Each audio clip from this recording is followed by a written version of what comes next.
Imagine you've just been handed the keys to a massive, state-of-the-art corporate office building, right? You've got thousands of employees, endless filing cabinets, a bustling mailroom, and, well, these hyper-efficient executive assistants running around everywhere. If you're going to manage this building, you can't just know where the front door is. You really have to understand the architectural blueprint. And if you're gearing up for the AB 900 exam, the Microsoft 365 Certified Copilot and AI Administration Fundamentals, grasping this exact architecture is your absolute foundational requirement. So let's explore the Microsoft 365 ecosystem. We'll break down how these core services interconnect, how they support modern collaboration, and honestly, most importantly, how you are going to manage them. Okay, so here's our roadmap through this digital office today. First, we're going to look at the Microsoft 365 layered architecture, and then identity and domain names. From there, we'll actually walk the floor to check out the core service components before grabbing the elevator up to meet Copilot and AI agents. Finally, we'll peek behind the curtain at the AI intelligence layer and then, lock the whole thing down with security and compliance.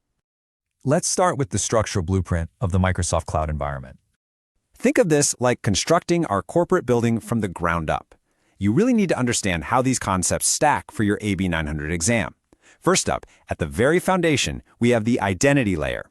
This is Microsoft Entra ID. It's essentially the building's highly secure lobby and badge system. Moving up one floor, we hit the service layer. This is where the actual work happens, your Exchange, Teams, and SharePoint. Above that is the data layer, which is powered by Microsoft Graph, connecting all the information across those services. Then comes the intelligence layer, where Copilot and AI agents live, pulling from that data. And finally, wrapping around the entire building like a giant force field is the security and compliance layer. As an admin, you absolutely must grasp how these 5 layers interlock. Why? Because a change in one layer literally ripples through all the others. Section 2. Before anyone can do any work, they need to actually get inside and establish a verifiable address in our digital building. Now, the crucial point here is understanding Microsoft Entra ID. This is the broader identity and access management platform. Think of it as the ultimate smart badge scanner for your office. In plain English, it handles who gets in and what they're allowed to touch. For the AB 900 exam, you really need to know that this is where you manage authentication, multi-factor authentication, and conditional access policies. Imagine a logistics worker trying to log in from a brand new device halfway across the world. Entra ID uses conditional access to say, hold on a second, let's verify this is actually you. It's the critical gatekeeper for the entire Microsoft 365 suite. So, once they're in the building, employees need an address. When you first set up Microsoft 365, Microsoft issues a default domain. It's kind of like a temporary P.O. box, usually looking something like contoso.onmicrosoft.com. But if you're a professional brand, say a booming fintech startup, you definitely don't want clients emailing a default P.O. box. You want a verified custom domain, like contoso.com. To make that happen, administrators have to verify ownership of the custom domain through DNS records. In the context of your exam and your daily admin duties, domains are absolutely vital. Security policies, branding, even external integrations, they all respect these domain boundaries. Section 3. Now that everyone's badged in and has their professional email address, let's head up to the service layer where the daily business operations actually happen. Welcome to the digital mailroom, Exchange Online. In plain English, this is your cloud-based email and calendaring service. But remember, as an administrator, you aren't just sending emails. You're configuring user mailboxes for individuals and shared mailboxes for entire departments, like, say, a BPO customer support team. And this brilliantly illustrates the power you hold, which is a key concept for your AB 900 exam. You manage transport rules, also known as mail flow rules. This means you can automatically inspect email content and headers to encrypt sensitive data, or even block specific attachments before they ever hit someone's inbox. Next up is Microsoft Teams. Think of Teams as the ultimate interconnected conference room. It's the collaboration hub that brings together chat, meetings, and calling. Now listen up, because here's a highly testable concept for the AB 900. Teams isn't just floating out there on its own. It's actually built natively on top of Microsoft 365 Groups and SharePoint. When you create a team, you automatically provision a SharePoint site and an Exchange group mailbox behind the scenes. As an admin, you govern this space by setting meeting policies, managing transcription settings, and controlling exactly which third-party apps are allowed into the room. Let's move up and see how this builds into SharePoint Online.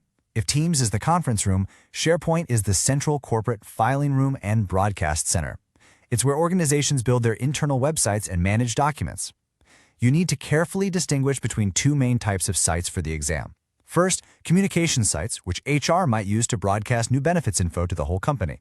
And second, team sites, which are tied to specific groups for highly collaborative, version-controlled document storage.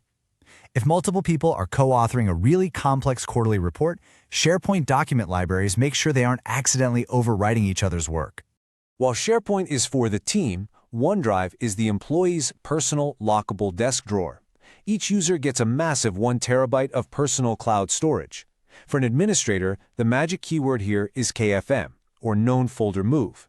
This is a brilliant feature. It lets you automatically redirect users' important local folders, like their desktop and documents, straight into their OneDrive.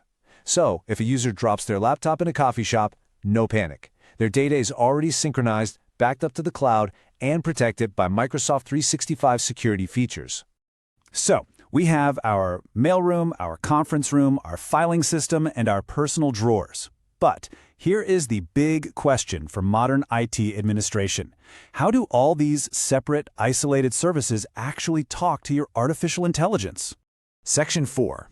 To answer that, we need to meet the hyper-efficient executive assistants of the Microsoft 365 ecosystem.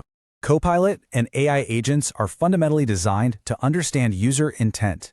An agent takes a plain English command, understands the context of what that user is doing, executes task automation, and delivers the result.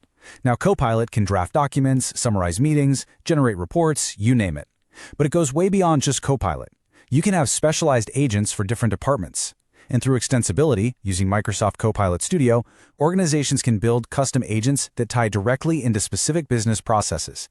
For an AB 900 administrator, managing exactly how these agents interact with organizational data is a primary, absolutely crucial responsibility. Section 5. But how does Copilot actually know what you're working on? Let's dive underneath the assistant interface to examine the brain powering these capabilities. This is the intelligence layer. And the absolute star of the show here is Microsoft Graph.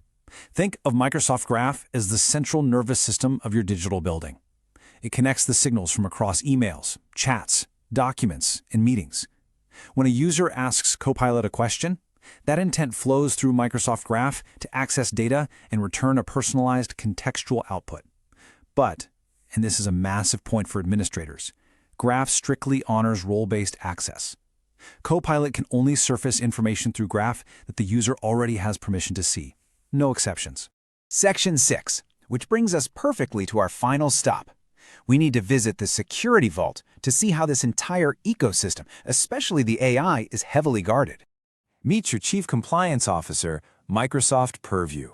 Purview provides a centralized console for data governance. In plain English, this is how you ensure sensitive data doesn't end up in the wrong hands. You use Purview to set up data loss prevention or DLP policies. For example, you can enforce sensitivity labels that automatically detect credit card numbers or health records. And because Copilot operates completely within this framework, if you restrict a document in Purview, you restrict Copilot from accidentally oversharing that sensitive data in an AI-generated summary. All of this is built on the philosophy of zero trust. Look, in the old days, if you were inside the building lobby, you were trusted. Well, not anymore. Zero trust means we check IDs at every single interior door. When a user requests access before they ever get it, Microsoft Defender XDR and Entra ID assess their identity, their device health, and look for threats like malware or phishing. Only after passing those admin controls is secure access granted. Trust no one, verify everything. And that leads us to a final critical thought for you to take away as you prepare for the AB 900. Copilot is incredibly powerful, right? It can instantly retrieve and summarize anything a user has access to in Microsoft Graph. So, what happens if an administrator just forgets to properly label or restrict a highly sensitive, confidential HR document? Well, if the permissions are open, Copilot will read it. This brilliantly illustrates that in an AI-enabled corporate environment, the technology is literally only as secure as the administrator who configures it. The responsibility is massive, but by understanding these core components, you are well on your way to mastering it.